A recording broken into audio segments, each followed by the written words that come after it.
डिग्रस महाराष्ट्र से हूं। गुरुदेव, आपने हरतालिका तीज के दिन फुलेरे का दर्शन करें ऐसा मार्गदर्शन किया।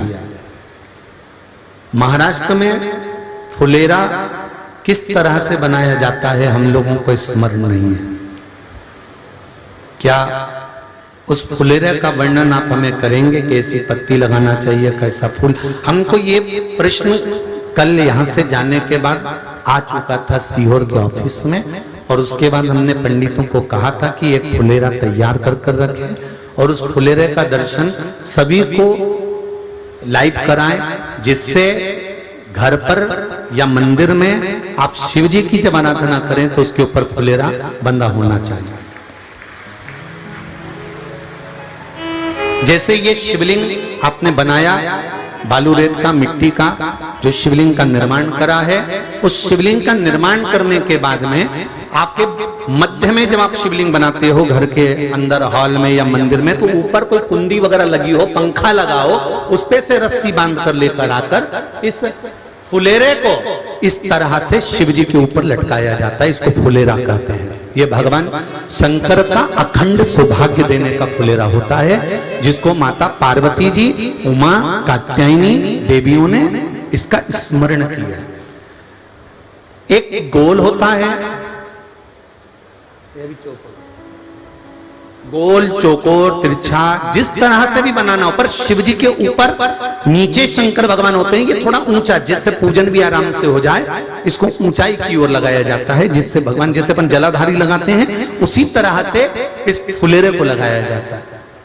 तो इस फुलेरे में कहीं ना कहीं पत्तियों को भी लगाना चाहिए। माला के साथ में कोई आम की पत्ती हुई, अशोक की पत्तियां हुई, उसका भी स्मरण इसमें आता है महाराज, उसका भी स्मरण।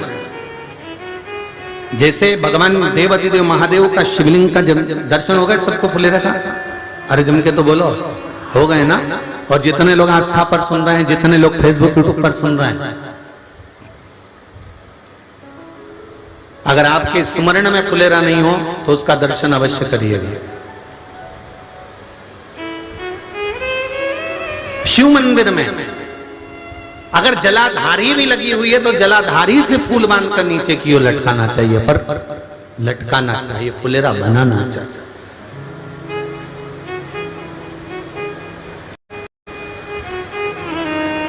सात फल हैं फुलेरा।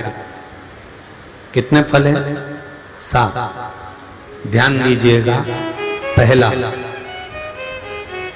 फुलेरा जो नारी व्रत करती आती है और व्रत कर्म उसका चलता रहता है, उस व्रत कर्म के अंतर्गत मान लो किसी कारणवश बीमारी में, कोई गमी के अंतर, कोई सूतक सावड़ के अंतर्गत अगर नारी पूजन नहीं कर पाती है, पूजन नहीं कर पाई और उसने केवल फुलेरे का दर्शन ही कर लिया, अपने पलंग पर पड़ी पड़ी भी फुलेरे का दर्शन कर लिया है, तो नारी को हरतालिका तीज के व्रत का फल प्राप्त हो जाता है।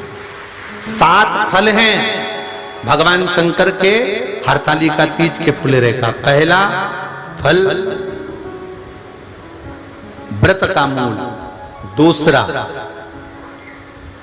यदि कोई नारी आई और उसके संतान नहीं, 10 साल, 8 साल, 5 साल, 6 साल, 7 साल, 12 साल, 15 साल हो गए, उस फुलेरे का मात्र स्मरण कर कर एक पुष्प भी उसने अगर हल्दी कुंकू का लगाकर उस फुलेरे का टच कर कर भगवान शिव के पावन चरणों में रख दिया है और विनती कर कर गई है, तो अगला फुलेरा वो खुद बनवाती है, उसकी गोदी में संतान आ ही जाता है।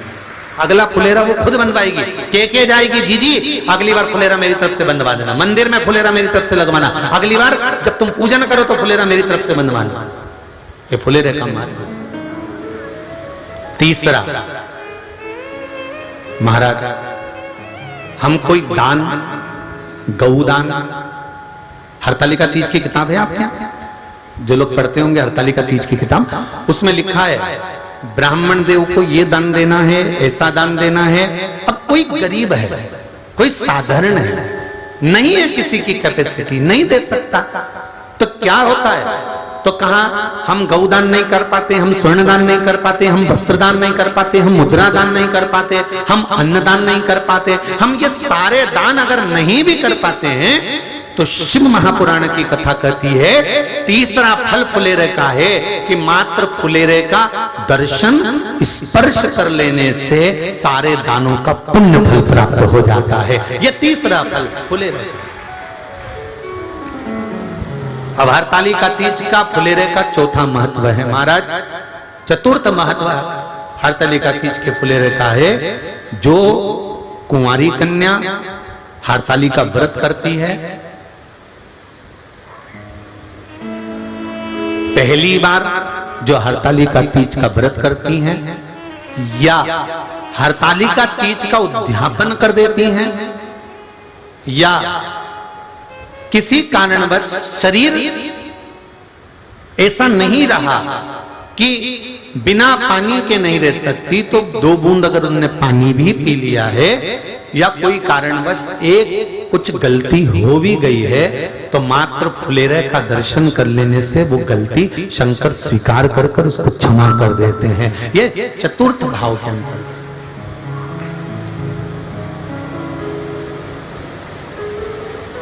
फुलेरे का अगला वर्णन करा गया महाराज शिव तत्व की ओर, शंकर भगवान की ओर। हम ना काशी जा सकते हैं, हम ना सोमनाथ जा सकते हैं, हम ना किसी स्थान पर जाकर एकांत में भगवान शंकर का स्मरण कर सकते हैं। मान लो हमें एकांत में बैठकर शिव की भक्ति करना है, किसी मंदिर में किसी देवालय में जाकर भक्ति करना है, तो फुलेरे का मात्र दर्शन करने से, पूजन स्मरण करने से उस भक्ति का फल भी हमारे खाते में आ जाता है। और फिर अगला आखिरी का जो वर्णन किया गया है वो कहा गया कि पार्वती मैया गुफा में जाकर भगवान का भजन करती थी, शिव का स्मरण करती थी और फिर अपनी सहेलियों के साथ बैठकर शंकर का स्मरण करा, जिसका फल पार्वती को मिला। तो कहा हम ना किसी गुफा में प्रवेश कर सकते हैं, ना हम किसी गुफा में या जंगल में जा सकते हैं। इस फुलेरे के नीचे शंकर भगवान की जब अर्चना करते हैं, आराधना करते हैं, हरतालिका तीज के दिन फुलेरे के नीचे हम भगवान शिव की पूजन करते हैं, तो हमारा वन में किया गया भजन का फल ही हमको प्राप्त हो जाता है। ऐसे फुलेरे का